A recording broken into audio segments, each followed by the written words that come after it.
The moment I walked into the courtroom, my mother laughed under her breath, and my father shook his head like he was embarrassed to even see me there. I hadn't even sat down before the judge. An old man with a face that had seen too many stories went pale. His hand trembled when he lifted his glasses, and he whispered, almost to himself, "Dear God, is that really him?" Everyone turned to stare, but they didn't know who I was. At least, not really. Not yet. And that's exactly how I wanted it. But before I get into what led to that moment, I should back up. My name is Lucas. I'm 28 years old, and if there's one thing you need to know about me, it's that my family has always underestimated me. Not just a little, not just in those casual ways families sometimes dismiss the quiet kid. I mean, they went out of their way to make sure I felt like nothing. My older brother, Matthew, was the golden boy. Perfect grades, varsity athlete, always introduced at family gatherings as our pride and joy. My younger sister, Claire, was the princess, adored by my parents, spoiled with gifts, protected like she was fragile porcelain. And me? I was the middle child who became invisible, unless they needed someone to mock. Growing up, I got used to sitting at the table listening to my dad praise Matthew's basketball scores or my mom fuss over Claire's grades, while I silently poked at my food. If I tried to speak up, someone would cut me off. "Not now, Lucas." Or worse, my dad's favorite, "You just wouldn't understand." My own thoughts were background noise in my parents' perfect narrative. Even at Christmas, the gifts told the story. Matthew would get a brand new iPhone, Claire a designer bag, and me? A clearance sweater, usually the wrong size. My mom once even said, "Well, you never care about this stuff anyway," like it was a justification for her own neglect. But here's the thing. When you spend years being treated like a shadow, you start learning to observe. I watched everything. I noticed patterns. I saw the way my brother bragged, but never actually followed through. I saw how my sister's sweetness was more calculated than anyone wanted to admit. And most of all, I saw my parents' blind spots. They assumed I was dumb. That gave me a kind of freedom they didn't realize. I had space to think, to plan, to work on my own life without them hovering. It hurt too much to be ignored, but in a twisted way, it gave me the quiet I needed to build something they never expected. The disrespect didn't just stop when I became an adult. If anything, it got worse. When I was 22, I started my own small business. Nothing flashy at first, just online consulting, a mix of IT troubleshooting and security work that grew out of side gigs in college. I poured everything into it. Late nights, endless research, cold calls, rejection after rejection until finally, it started paying off. Within 3 years, I was pulling in 6 figures. By 26, I'd scaled enough to hire a team, and suddenly I wasn't just surviving, I was thriving. But you wouldn't know it if you asked my family. They never bothered. They didn't even ask how I paid rent. My mom still referred to me as between jobs, and my dad once laughed and said, "Lucas probably fixes printers for a living." I didn't correct him. Why should I? Let them think I was nothing. The first big crack in the facade came 2 years ago at Thanksgiving. Everyone was gathered at my parents' house, like always, and my mom had just toasted Matthew for his promotion. I put that in quotes because, as I'd later find out, the promotion didn't exist. He'd been let go quietly, but my parents spun the story so no one would lose their precious golden boy image. Anyway, after the toast, Claire piped up about her new internship, and of course my mom swooned. Then, almost as an afterthought, she glanced at me and said, "And Lucas is well, still figuring things out. Aren't you, honey?" The whole table laughed. Matthew smirked. I felt my ears burn, but I smiled politely and just said something like that. What none of them knew was that I'd signed a deal that week that doubled my company's revenue. But why ruin their fun? I let them laugh. I let them believe I was stuck in the same place. That was their first mistake. Over the next year, the digs got worse. Claire came to me asking for money, just until payday. And when I said no, she called me selfish and told my parents I was hoarding cash. Matthew once tried to convince me to co-sign a loan for him, claiming it would help the family. I turned him down flat, and suddenly I was painted as the villain. My dad even called me one night and said, "You're abandoning your siblings. We're a family. Family helps family." I wanted to laugh at the hypocrisy. Where was that help when I was struggling? Where was the support when I was clawing my way up? But instead of arguing, I kept quiet. I told them I'd think about it. That was their second mistake, mistaking silence for weakness. The breaking point came this past summer. My grandmother passed away, and with her, the family estate became the center of attention.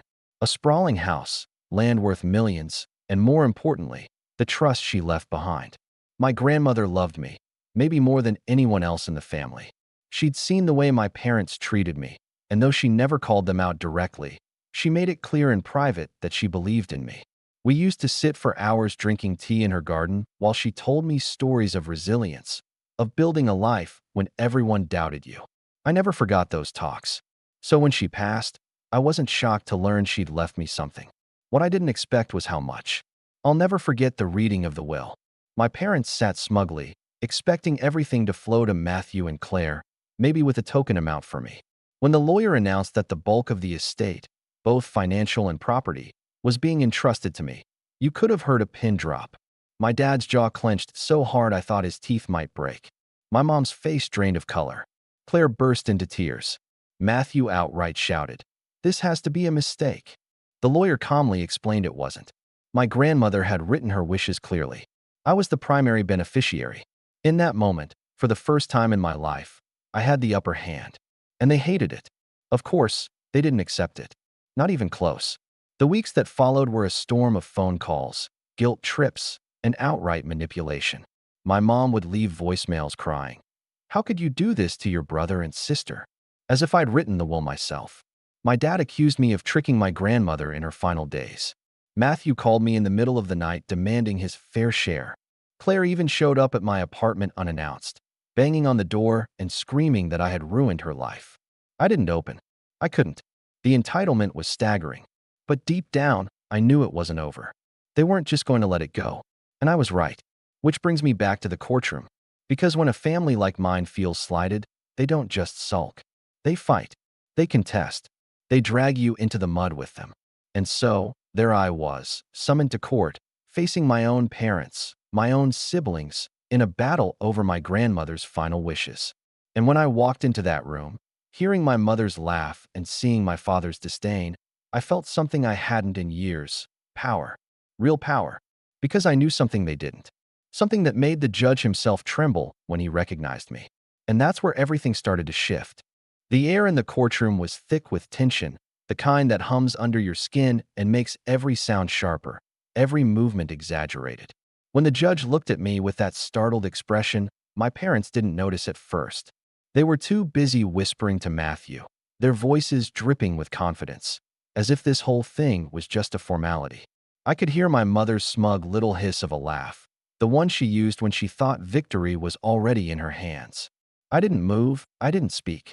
I just sat quietly at my table, watching. Let them think this was going to be easy.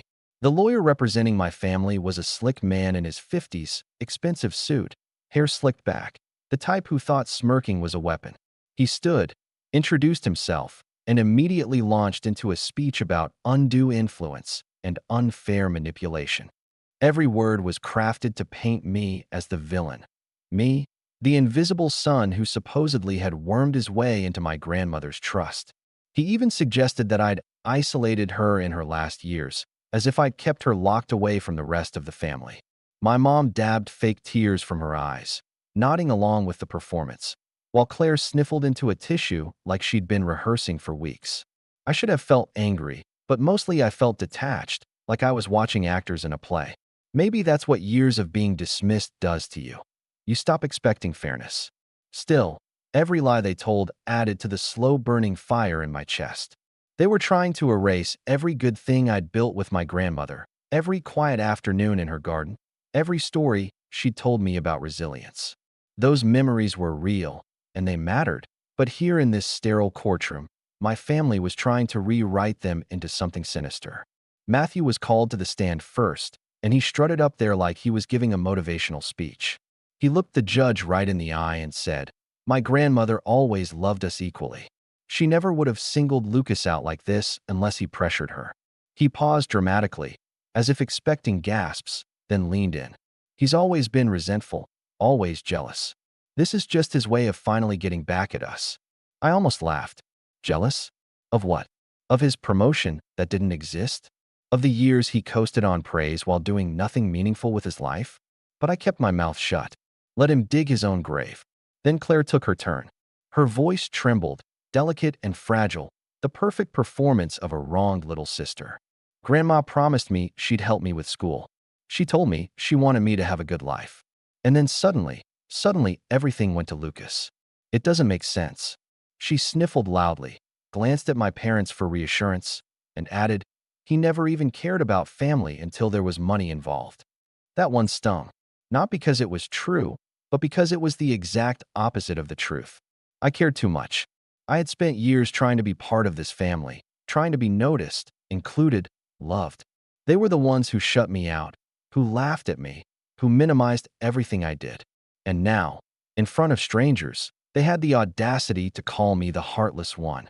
By the time my mom took the stand, I knew exactly how this show was going to play out.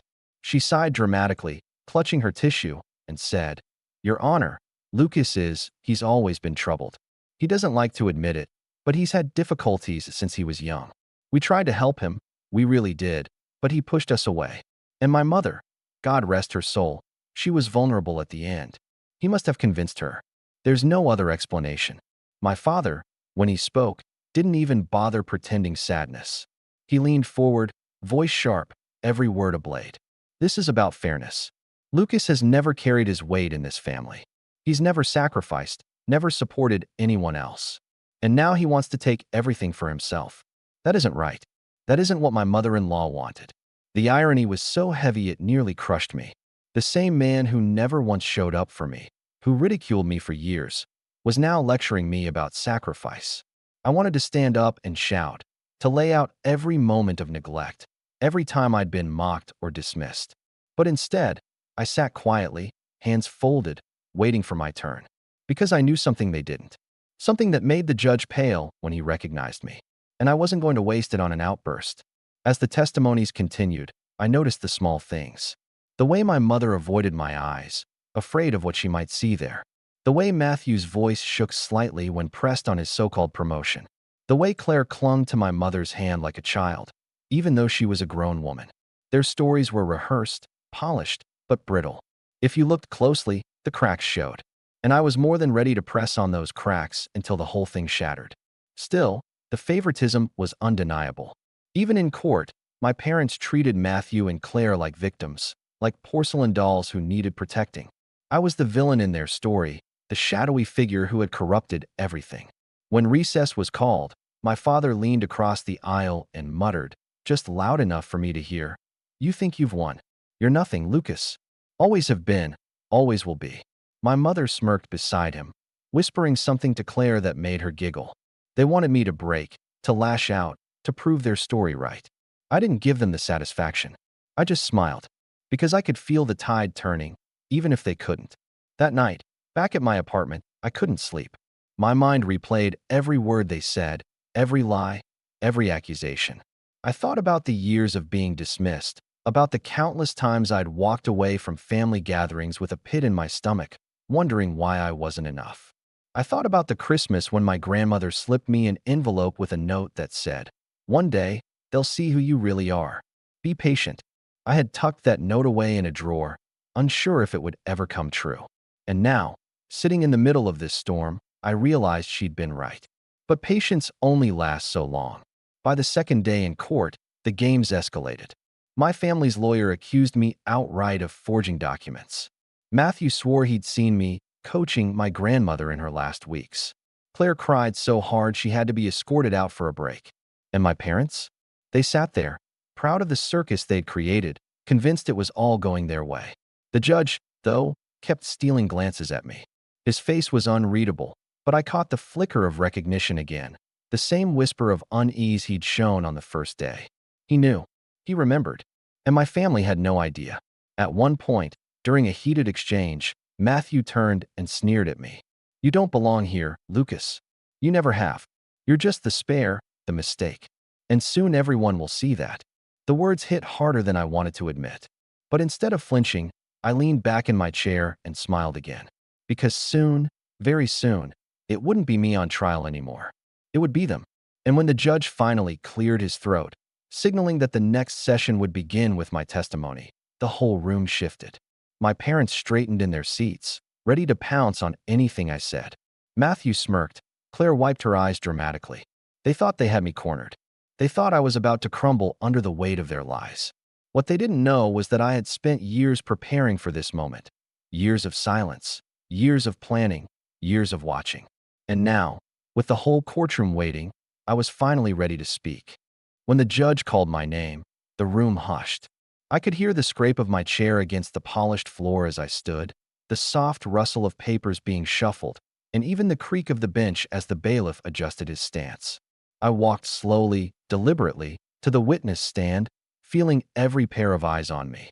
My mother's sharp gaze, Matthew's arrogant smirk, Claire's teary little performance. They were all waiting, hungry for me to falter. The oath was simple. Do you swear to tell the truth, the whole truth, and nothing but the truth?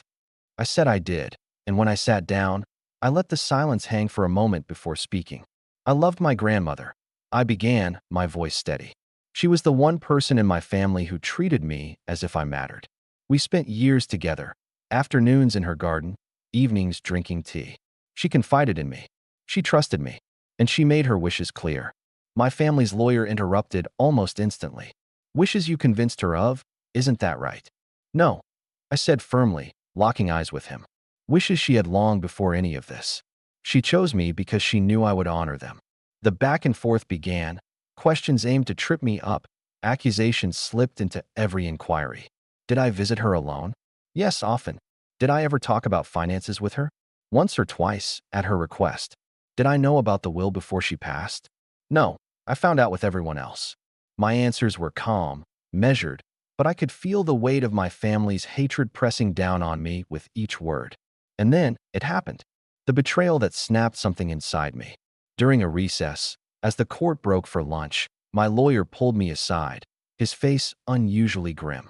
Lucas, he said quietly, they've submitted new evidence. You need to see this. I frowned, confused, and followed him into the side room where he laid a folder on the table. Inside were pages of emails, hundreds of them. At first glance, they looked like messages I had supposedly sent to my grandmother, pleading with her, manipulating her, even threatening her.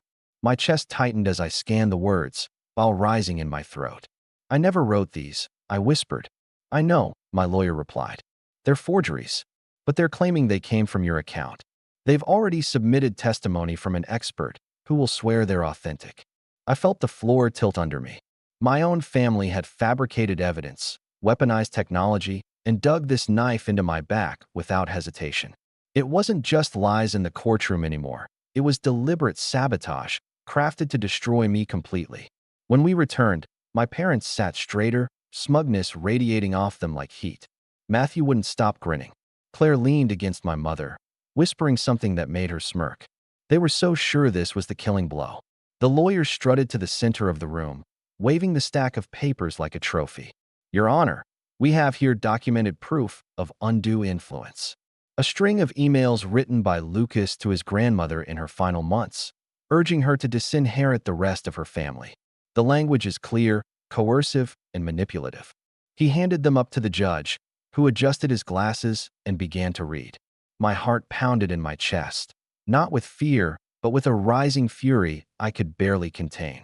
To watch the man who had trembled at the sight of me now squint over fabricated lies, it was unbearable.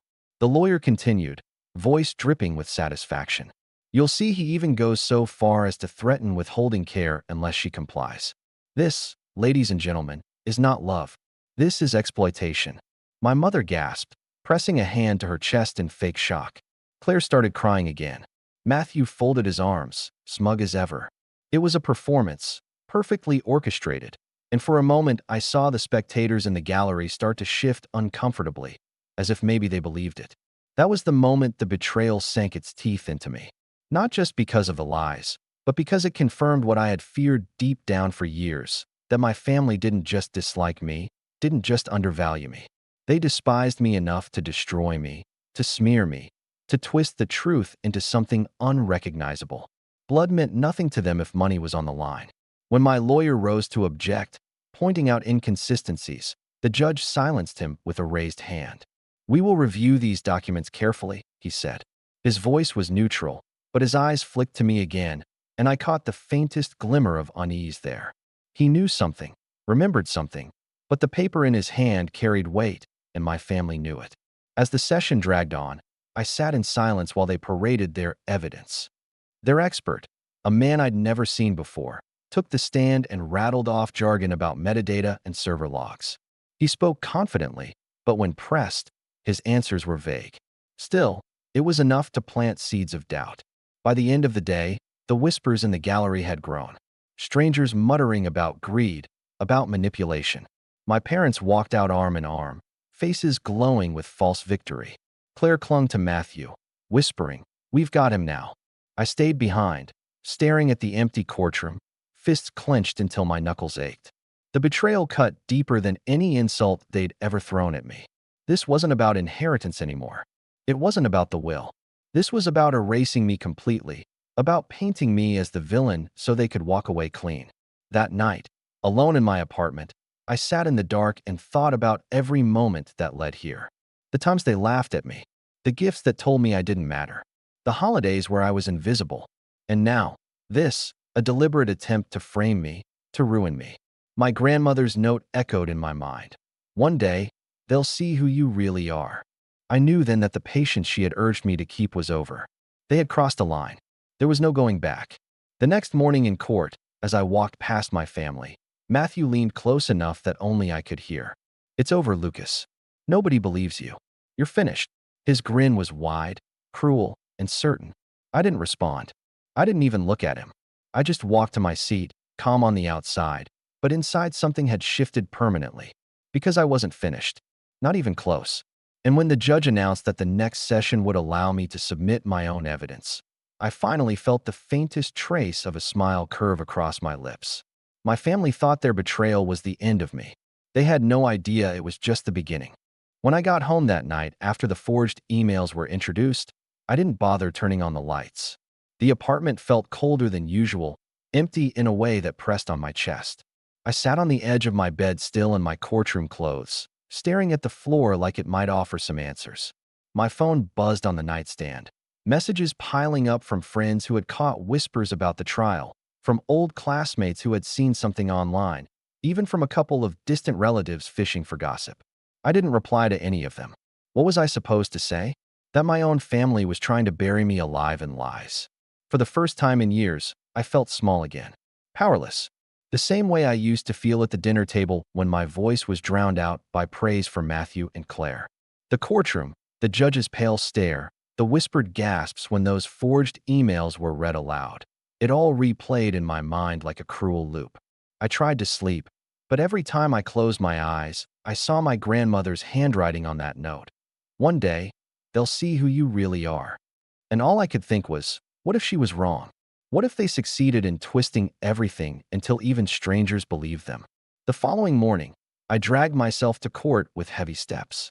My suit felt stiff, my tie too tight, and the fluorescent lights overhead only sharpened the pounding in my skull. My family, by contrast, looked refreshed, almost celebratory. My mother wore pearls and a light smile, the kind she reserved for when she thought she'd already won. Matthew leaned back in his chair, arms crossed, exuding smug confidence. Claire dabbed at her eyes now and then, but even her grief looked rehearsed.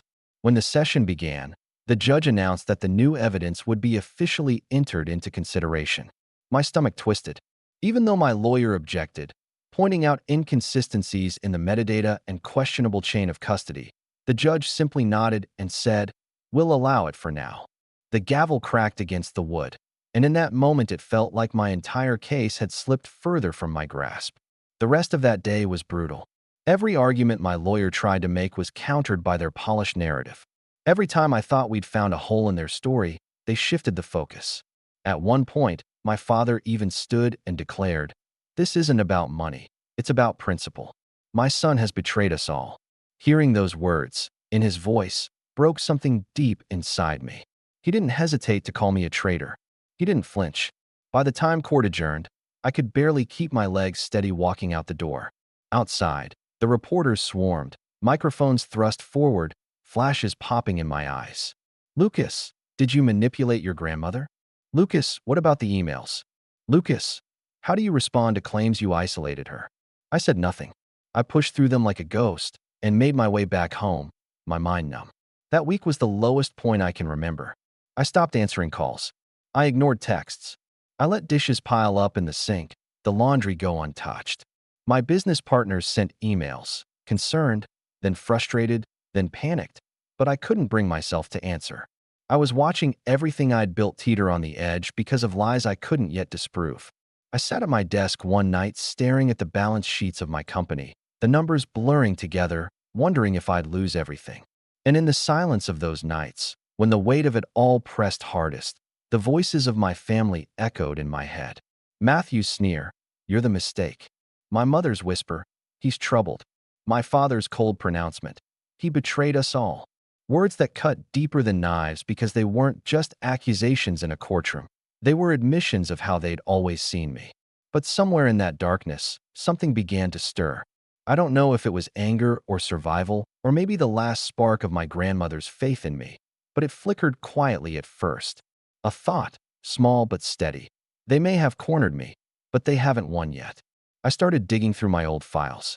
At first, it was almost mechanical, opening folders, scrolling through documents, revisiting emails I'd saved from my grandmother over the years. I didn't even know what I was looking for. But slowly, as the hours stretched into days, I realized I wasn't just searching blindly. I was retracing a path, piecing together fragments of truth that might still cut through their lies. One night, bleary-eyed at 3 a.m., I found an old email from my grandmother. It was short, just a note about a book she wanted me to read, but it struck me because of the date. The timestamp was weeks after the date my family's forged emails claimed I had already coerced her into rewriting the will. She hadn't mentioned any of it. She was cheerful, clear-headed, entirely herself. I stared at that email for a long time, my pulse quickening. It wasn't enough to overturn their narrative, not by itself, but it was a thread, a crack in the wall they'd built. The next day in court, though, things got worse before they got better. Matthew took the stand again, this time holding back no punches. He leaned into the microphone and said, "Lucas always hated us. He resented every good thing we had. This is his revenge. He's not honoring Grandma. He's punishing us." My mother nodded along, dabbing her eyes for effect. Claire cried again, burying her face in my mother's shoulder. I sat there, motionless, feeling the whispers ripple through the gallery again. To them, maybe I did look like the villain. The quiet son, the black sheep, suddenly inheriting everything while the golden boy and the princess were left behind. It was a story that almost wrote itself. And sitting in that courtroom, I realized just how far they'd go to make sure it stuck. That night, back in the darkness of my apartment, I felt the weight press hardest again. The thought slipped in, maybe I should just walk away. Let them have it. None of this is worth it. The money, the estate, the trust, none of it could erase the poison of standing across from my own family, listening to them dismantle me piece by piece. For a long while, I sat with that thought, wondering if surrender would be easier. But then I remembered the look in my grandmother's eyes the last time I saw her. Clear, steady, almost defiant. She had leaned close and whispered, "Don't let them define you." And just like that, the flicker inside me grew stronger. No, I wasn't going to walk away. Not yet. So I started quietly planning. Not loudly, not with grand gestures. Just small, steady steps. I called an old friend from college who now worked in cybersecurity. I asked questions, careful and vague at first, about how digital forgeries might be unraveled. I revisited my grandmother's letters and documents, searching for patterns, details only she and I would know. I didn't tell my lawyer everything yet. I wanted to be sure before I made any promises. Outwardly, though, I let my family believe they were winning. I sat silent in court, shoulders heavy, gaze lowered, the image of a man defeated. And it worked. I could see the confidence swell in them, the whispers between sessions about dividing up the estate, about what they'd do once I was out of the way. They thought they'd broken me completely. And in a way, they had. But what they didn't realize was that rock bottom isn't just the lowest point. It's also the foundation. And from a foundation, you can build. The day the judge announced that we'd moved to closing arguments within the week, my parents smiled. Matthew nodded in satisfaction, and Claire squeezed my mother's hand. To them, the game was already over. But as I walked out of that courtroom, the late afternoon sun blinding my eyes, I felt something shift inside me. The suffering was still heavy, The betrayal still raw, but beneath it all, the quiet beginnings of a plan were taking shape.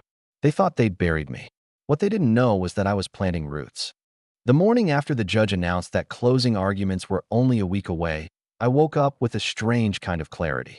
The heaviness was still there, yes, but dulled, almost background noise. Something in me had hardened during those sleepless nights of despair. It wasn't hope exactly, it was resolve. My family wanted to bury me under lies. Fine, but if they thought I'd just stay buried, they didn't understand me at all. I began with small, deliberate steps. That old friend from college, the cybersecurity specialist, I finally told him the full story. I explained about the forged emails, the expert testimony, the way my family's lawyer had paraded them around as if they were ironclad truth.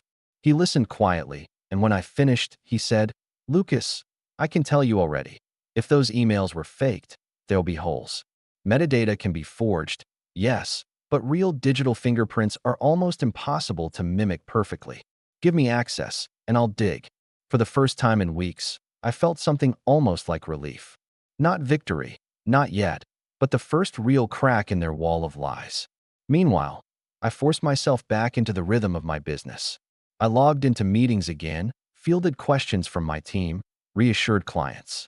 At first, it felt mechanical, like my body was going through motions while my mind was still stuck in the courtroom. But as the days passed, I realized how much I had let the trial swallow me. My company was still thriving. My partners were still committed. My employees still believed in me.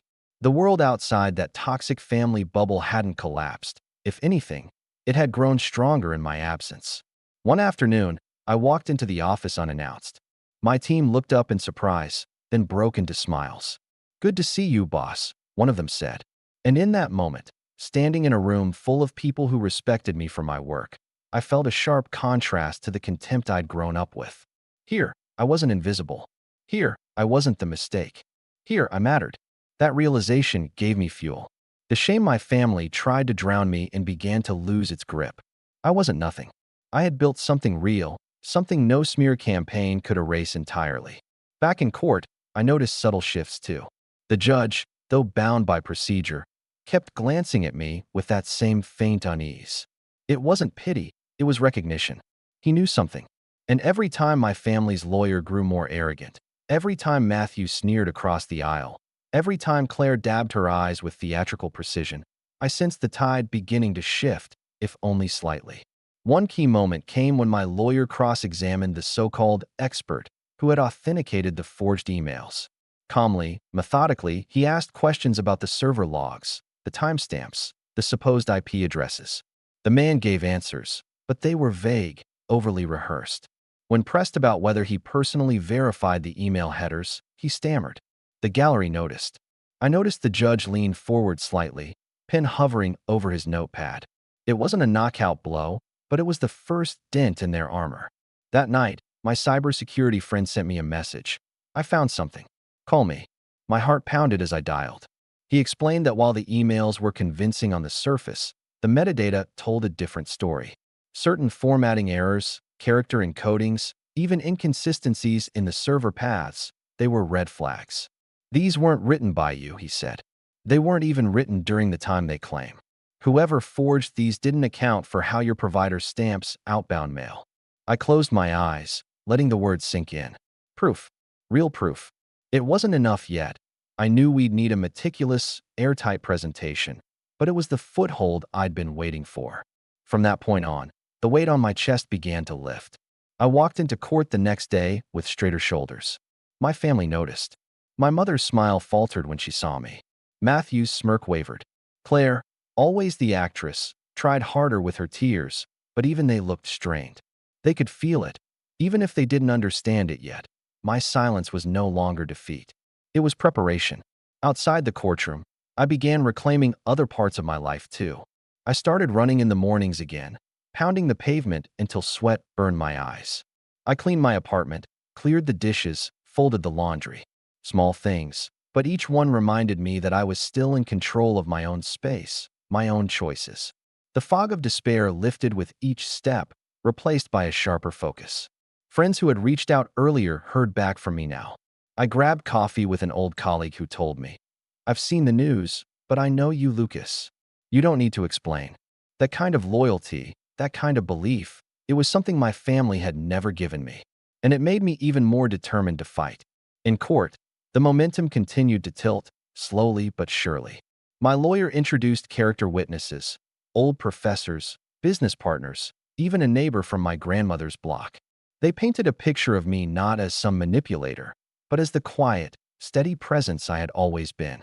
One neighbor in particular, an elderly woman who had shared tea with my grandmother often, testified that she had overheard my grandmother praising me repeatedly. She said Lucas was the only one who visited without expecting anything, the only one who listened. That testimony hit hard. I saw it in the gallery's faces. I saw it in the judge's pen scratching more notes. And for the first time, I saw my mother's mask crack. She pressed her lips together so tightly they went white. By the end of that week, the narrative had shifted.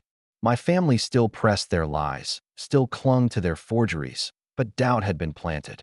The certainty they once carried began to fray at the edges. And through it all, I stood calmer, stronger, my silence no longer the silence of defeat, but of someone waiting for the right moment. Privately, I continued working with my cybersecurity friend, compiling a report that detailed every inconsistency, every timestamp error, every impossible encoding. It was meticulous, technical, airtight. When I handed the draft to my lawyer, he read through it slowly, then looked up at me with something close to admiration. "Lucas," he said, "this could change everything." And still, I kept quiet in the courtroom. I let my family believe they were winning, that I was cornered, that the forged emails were the nail in my coffin. I sat through their sneers, their whispers, their smug glances, because I knew something they didn't, that their entire strategy was about to collapse under its own weight. But beyond the legal battle, something else was rising in me too, a confidence I hadn't felt in years. I wasn't just surviving anymore. I was building, reclaiming. Every run I took, every meeting I rejoined, every late-night conversation with allies reminded me that I wasn't defined by their lies. I was defined by what I had built, by the truth my grandmother had always seen. And as the week drew to a close, with closing arguments looming, I walked out of the courthouse into the sunlight and felt something I hadn't in months. Power. Not loud, not flashy, quiet, steady, unshakable.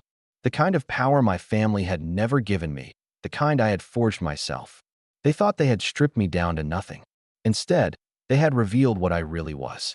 And when the time came, I knew I would show them exactly what that meant. The closer we got to closing arguments, the more the tension in the courtroom turned electric.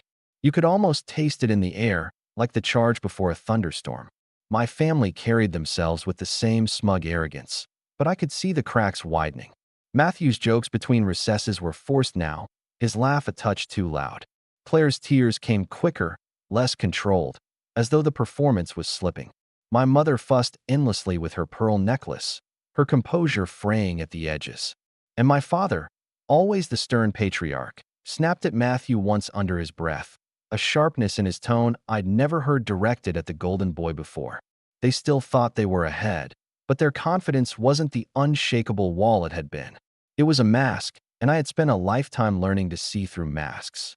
Meanwhile, behind the scenes, my quiet plan was taking shape. My cybersecurity friend, his name was Raj, had worked day and night digging through every byte of those forged emails. What he uncovered was more than I could have hoped for. "Lucas," he said one night over a video call, his voice tinged with both excitement and disbelief. "Whoever made these didn't just forge your words. They were sloppy. I found copy-paste artifacts in the source code. And here's the kicker. The machine they came from? It left behind an internal identifier. That identifier traces back to a device registered under your brother's name." For a moment, I just sat there, stunned, staring at the lines of code he shared on the screen. "You're saying—" "I'm saying," Raj interrupted, "that Matthew was either directly involved or reckless enough to let his own machine be used for this. Either way, we can prove the forgery, and we can trace it back to him." The words hit me like a tidal wave. Proof not only that I was innocent, but that my own brother, the golden boy, the pride of my parents, had been complicit in framing me. My hands tightened on the edge of my desk until my knuckles whitened. After everything, the years of mockery, the dismissal, the betrayal, They had finally handed me the very rope I needed to unravel their story. But I didn't rush. I knew better than to reveal my hand too early. Instead, I gave Raj instructions to compile a formal, detailed report, line by line, timestamp by timestamp, building an airtight case that couldn't be dismissed as speculation.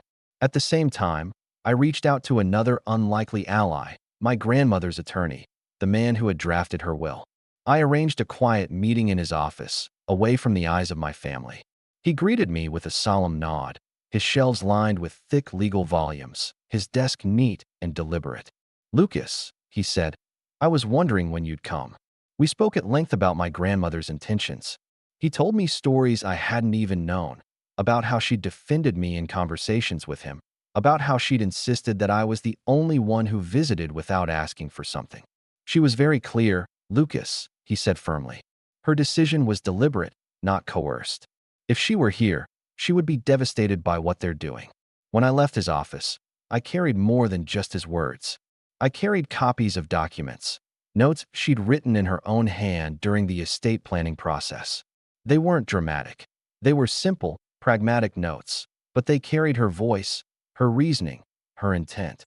And intent, in a case like this, was gold.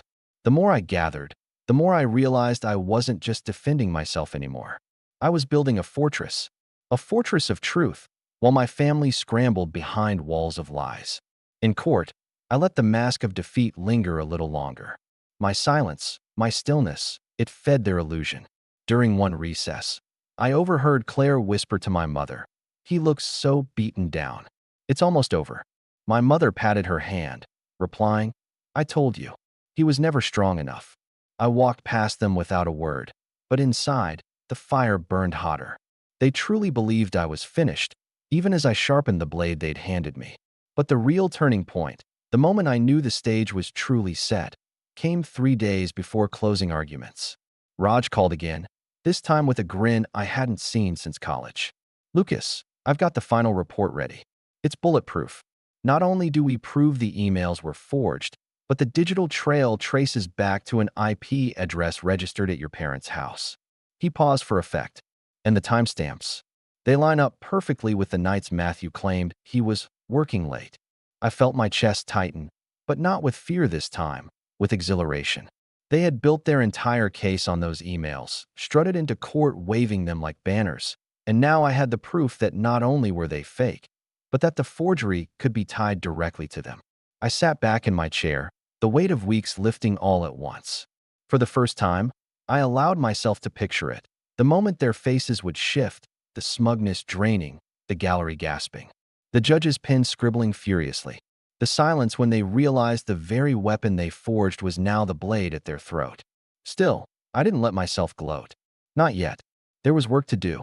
My lawyer needed to integrate Raj's findings into a formal motion. We had to ensure every detail was airtight, every potential challenge accounted for. And while that work went on, I prepared myself in other ways. I started dressing sharper in court, not flashy, but precise.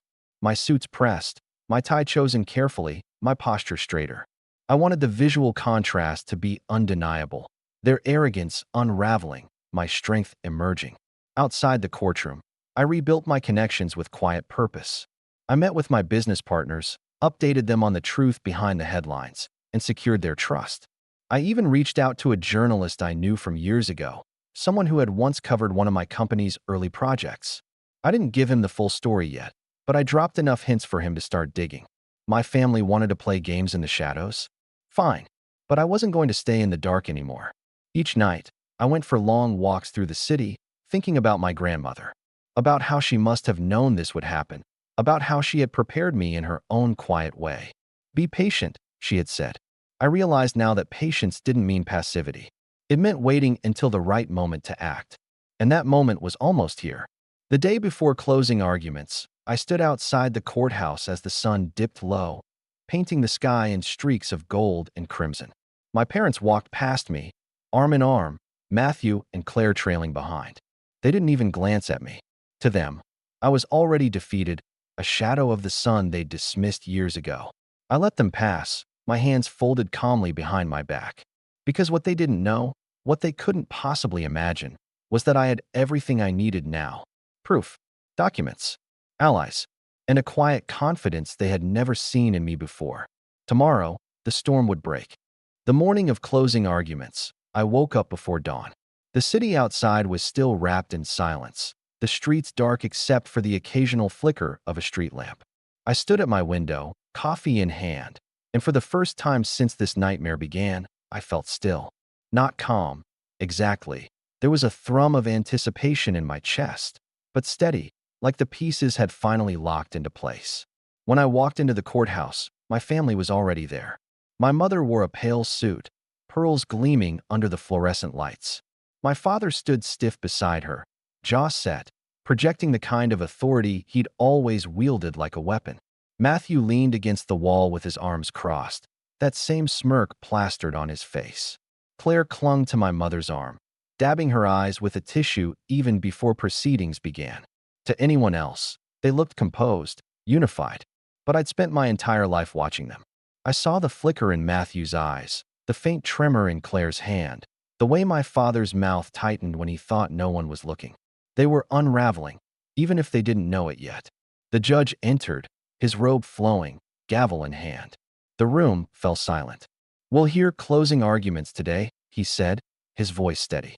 "The petitioners may proceed." My family's lawyer stood first, as expected. He launched into a speech dripping with false sincerity, painting my family as victims of manipulation, their grief twisted by my supposed deceit. He waved the stack of forged emails again, his voice rising with practiced indignation. "This is not the action of a loving grandson," he declared. "This is the calculated exploitation of a vulnerable woman. Lucas does not deserve this estate. He deserves our pity, if not our condemnation." My mother sniffled loudly. Claire's tears flowed. Matthew leaned back, arms folded smugly. My father nodded along, every gesture rehearsed. The lawyer ended with a flourish, his words echoing in the hushed courtroom. "We ask that the court overturn this will, restore fairness, and protect this family from the destructive greed of one misguided son." When he sat down, my family exhaled collectively, as though victory were already in their hands. My mother reached over and squeezed Matthew's hand. Claire whispered something into my father's ear. The lawyer leaned back, self-satisfied, certain he had sealed my fate. Then it was our turn. My lawyer rose, calm and deliberate. He didn't rush, didn't raise his voice. He began simply, "Your Honor, we've heard a great deal of testimony. Much of it emotional, much of it rehearsed. But what this case comes down to is one question. What did Lucas's grandmother want?" He paused, letting the silence settle. Then he continued. "She wanted her estate to go to the person who truly cared for her. The person who visited, who listened, who asked for nothing. That person was Lucas. And while the petitioners have tried to distract this court with accusations, with performances, with manufactured evidence, today, we will show the truth." He gestured to me. I stood slowly, my hands steady, and walked to the front. My lawyer handed me a folder. Inside were the documents Raj had prepared, the technical report tracing the forged emails back to Matthew's machine and my parents' house. I held the folder for a moment before speaking. "Your Honor," I said, my voice steady, "my family has accused me of manipulation. They've submitted emails they claim I wrote. I want to show you something." The judge adjusted his glasses, watching me intently.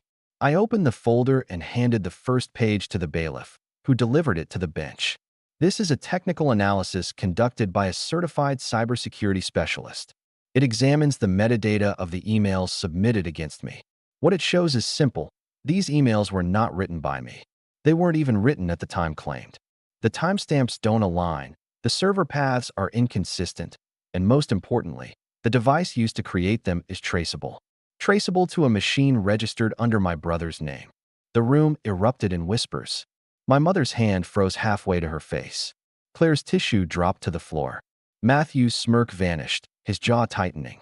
My father shifted uncomfortably, his hands gripping the edge of the table. The judge flipped through the documents, his brow furrowing. He glanced at Matthew, then back at me. "You're saying these were forged?" "I'm not just saying it, Your Honor," I replied. "We can prove it, and we can prove where they came from." My lawyer stepped in then, elaborating on the technical details, methodically walking the court through Raj's findings. He explained how the formatting errors betrayed copy-paste manipulation, how the encoding inconsistencies revealed tampering, how the IP addresses traced directly back to my family's residence. He laid it out piece by piece, each point another brick in the wall we were building. The gallery murmured louder with each revelation. By the time he finished, the air in the room had shifted entirely. The smug confidence that had clung to my family all this time was gone, replaced by something else, panic. But I wasn't done. Your Honor, I said softly. These emails were not just lies. They were attempts to erase my relationship with my grandmother, to turn years of love and trust into something ugly. But she left behind her own words. Words that show what she really wanted. I handed forward the notes from my grandmother's attorney, the documents she had written in her own hand during estate planning. Simple words, but clear. Lucas visits me often. He listens. He cares. He doesn't ask for anything. The judge read them aloud. My grandmother's handwriting, her voice carried through ink, filled the courtroom. And for the first time since this ordeal began, I felt her presence beside me, not as a ghost, but as a shield. The silence that followed was deafening. My mother's face had gone pale, her lips pressed tight. Claire stared down at her lap, eyes wide.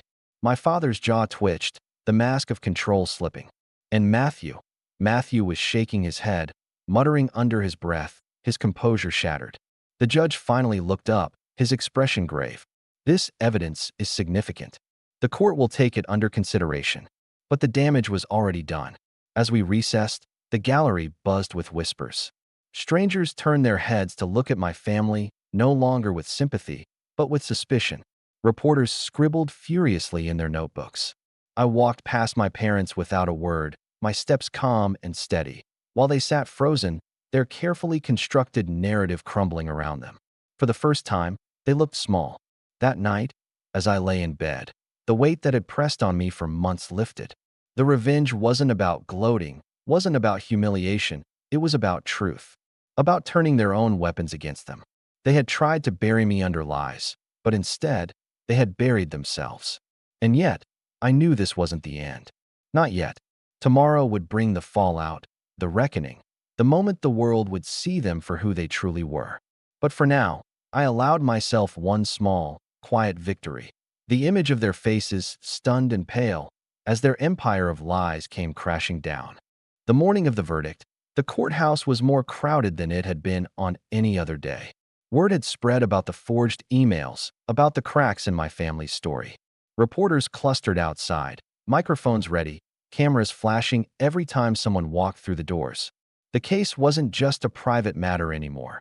It had become a spectacle, a story that people wanted to see resolved. When I entered, I kept my head high. My family was already seated, and their appearance told the story better than any headline could.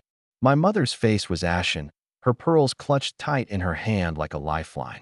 My father looked older, lines carved deeper into his forehead, his eyes hard but hollow. Claire sat stiffly, her tissue crumpled in her lap, her gaze darting nervously around the room. And Matthew looked like a man on the edge of breaking. His usual swagger was gone. He tapped his foot uncontrollably, his jaw clenched, his hands fidgeting with a pen that clicked over and over until my mother snapped at him to stop. The judge entered, and the room fell silent. He cleared his throat, adjusted his glasses, and began. This court has reviewed the testimonies, the documents, and the new evidence submitted. The petitioners allege undue influence, coercion, and manipulation. However, the evidence provided by the respondent has cast serious doubt on these claims.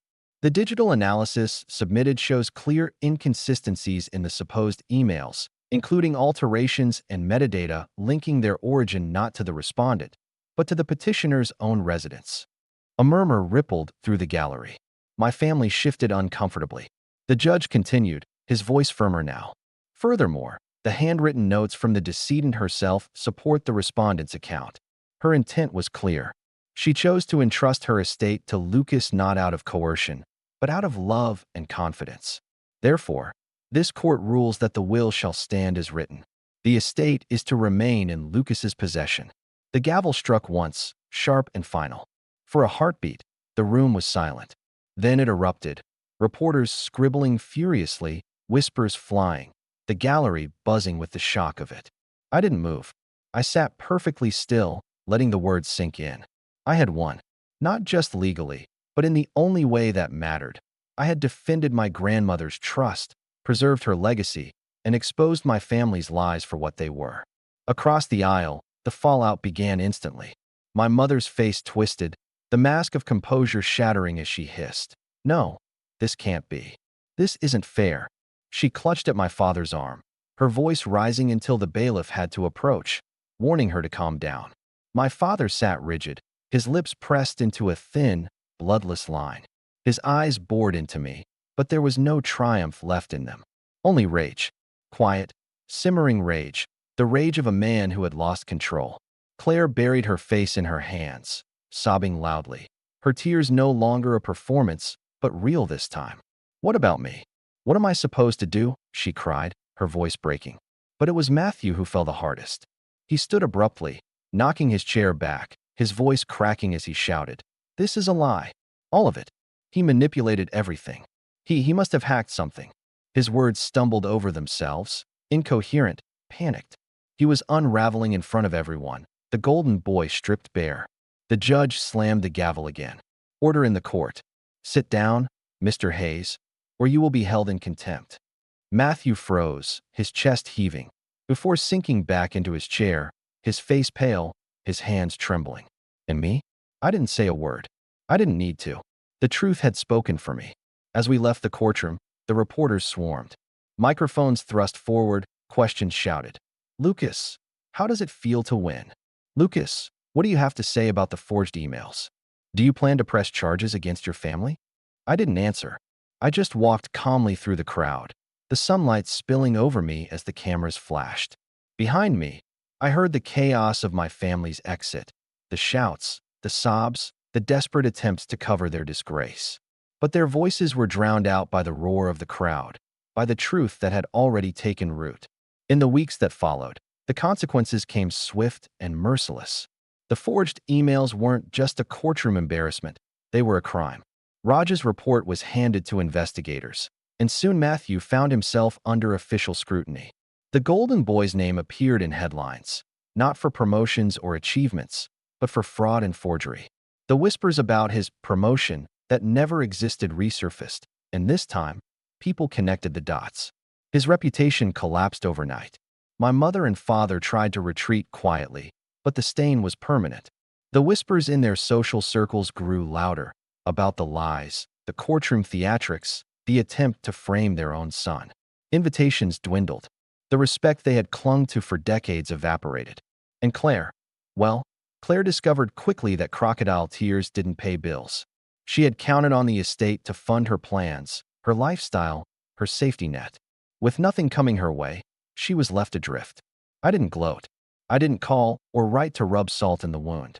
I simply moved forward. I expanded my business, invested in the estate, and opened the old house to the community, just as my grandmother had always dreamed. Her garden bloomed again, vibrant and alive, a living memory of the afternoons we'd spent together. Sometimes I'd sit there with a cup of tea, looking out over the flowers, and think about everything that had happened. The lies, the betrayal, the courtroom battles. And I'd hear her voice again, as clear as if she were beside me. "One day, they'll see who you really are." She was right. The last time I saw my parents, it was by chance. I was walking out of a meeting downtown when I spotted them across the street. They saw me too. For a moment, none of us moved. My mother's eyes narrowed, my father's jaw tightened, but neither of them spoke. They just turned and walked away, their shoulders hunched, their steps slower than I remembered.